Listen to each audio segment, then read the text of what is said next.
Welcome to our channel. Today Bible verse in Tamil.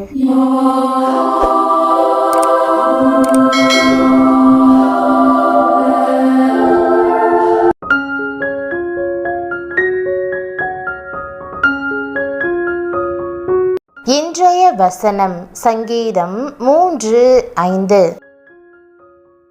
கிறிஸ்துவுக்குள் பிரியமானவர்களே, நம்முடைய ஆண்டவரும் இரட்சகருமான இயேசு கிறிஸ்துவின் வல்லமையுள்ள நாமத்தில் உங்களை வாழ்த்துகிறேன். கவலைகளோடு உறங்க செல்லாதிருங்கள், ஜெபித்து இளைப்பாறுதல் பெறுங்கள்.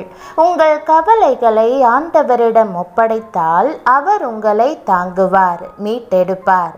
நான் படுத்து நித்திரை செய்தேன், விழித்து கொண்டேன், கர்த்தர் என்னை தாங்குகிறார் என்ற வாக்குதத்த வசனத்தை இன்று நாம் தியானிப்போம். தேவனில் நமக்கு நம்பிக்கை உண்டு என்பதை இந்த வசனம் நினைவுபடுத்துகிறது.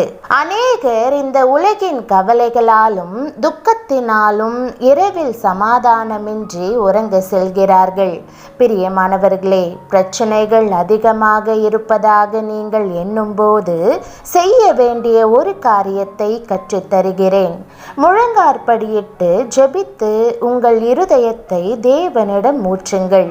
ஆண்டவர் இரவும் பகலும் உங்களுக்கு செவி கொடுக்க ஆயத்தமாய் இருக்கிறார்.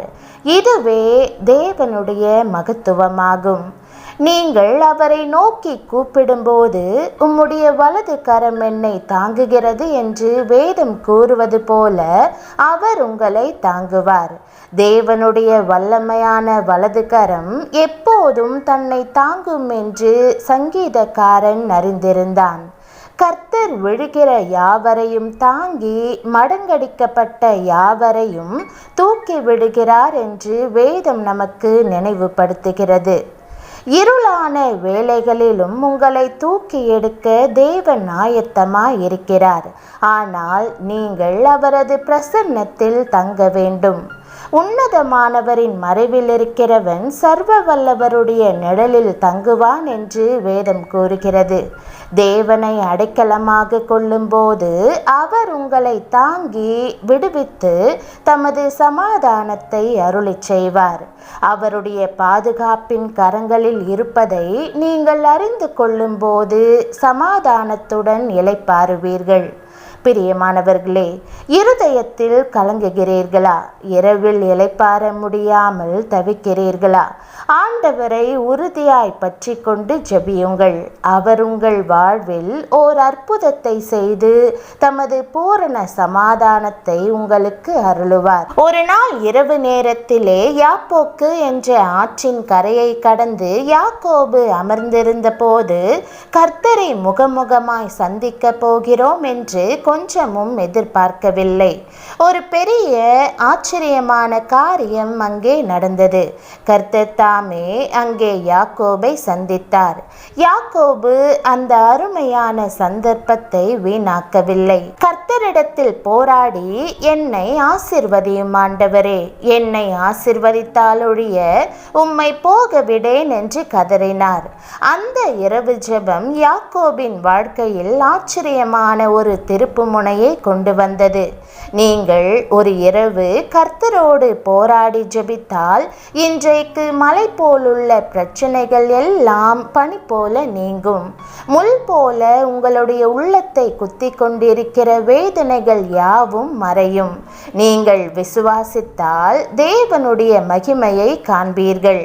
கடுகு விதையளவு விசுவாசம் உங்களுக்கு இருந்தால் கூட மலைகள் பெயர்ந்து சமுத்திரத்தில் தள்ளுண்டு போகும். அதிகாலை ஜெபத்திலே தேவனோடு கூட இருக்க வாஞ்சிக்கிறவர்கள் அதற்கு முந்தின இரவில் படுக்கைக்கு போகும்போதே அதற்கான ஆயத்தங்களை செய்து கொள்வார்கள்.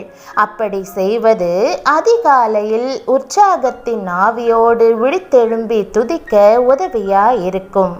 அதிகாலையில் நீங்கள் உற்சாகமாய் இருப்பீர்களேயானால் அந்த நாள் முழுவதும் நீங்கள் உற்சாகமாய் இருப்பதற்கு அது வழிவகுக்கும்.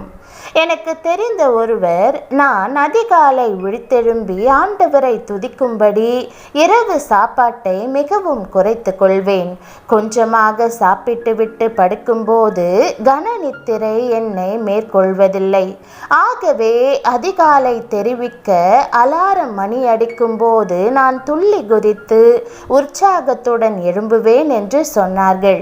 தேவனுடைய ஊழியக்காரர்களில் சிலர் காலையிலே எழுந்து பாட வேண்டிய பாடல்களையும் ஜெபிக்க வேண்டிய ஜெப குறிப்புகளையும் வாசிக்க வேண்டிய வேத பகுதிகளையும் முந்தின இரவே ஆயத்தப்படுத்தி விடுவார்கள்.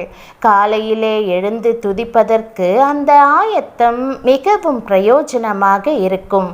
சில ஊழியக்காரர்கள், நான் பிரசங்கிக்க வேண்டிய செய்தியை இரவு வேளையிலே கர்த்தர் எனக்கு கொடுத்தார், அடுத்த நாள் நான் சந்திக்க வேண்டிய மனிதர்களை பற்றிய வெளிப்பாடுகளை தந்தார் என்று சொல்லுவதையும் கேட்டிருக்கிறேன்.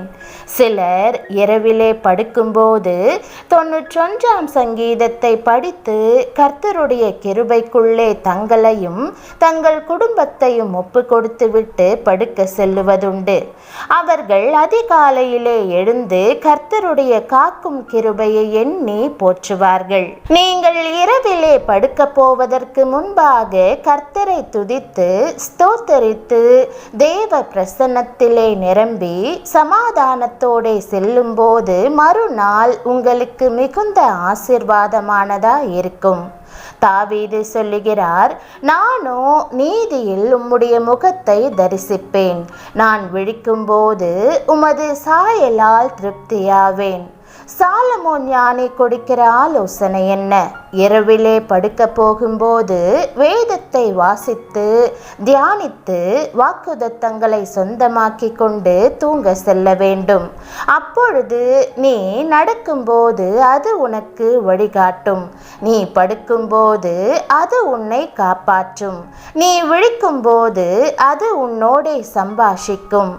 அவர் அதிகாலையிலே இருட்டோடு எழுந்து புறப்பட்டு வனாந்தரமான ஓரிடத்திற்கு போய் அங்கே ஜெபம் பண்ணினார். பிரியமானவர்களே, அதிகாலை எழும்பி கர்த்தரை துதிக்கும் பழக்கத்தை ஏற்படுத்திக் கொள்ளுங்கள். ஜெபம். அன்பின் ஆண்டவரே, தேவனாகிய நீர் என்னை தாங்குகிறதற்காக உம்மை ஸ்தோத்தரிக்கிறேன். என்னுடைய கவலைகளையெல்லாம் உம்மீது வைத்துவிடும்படி நீர் கூறியிருக்கிறீர். எதை குறித்தும் துக்கமடையாமல் கலக்கமடையாமல் உம்முடைய கிருபையின் மேல் நம்பிக்கையாயிருக்க எனக்கு உதவும். உமக்கு நான் முதலிடம் கொடுக்கவும் எந்த சூழ்நிலையிலும் உம்மையே முதலில் தேடும்படியும் என்னை வழிநடத்தும். என்னுடைய கவலைகளை வேறு யாரிடமும் பகிர்ந்து கொள்ளாமல் மெய்யான இளைப்பாறுதலையும் சரியான தீர்வையும் கொடுக்கக்கூடிய உம்மிடமே நான் பகிர்ந்து கொள்ளவும் கற்றுத்தாரும்.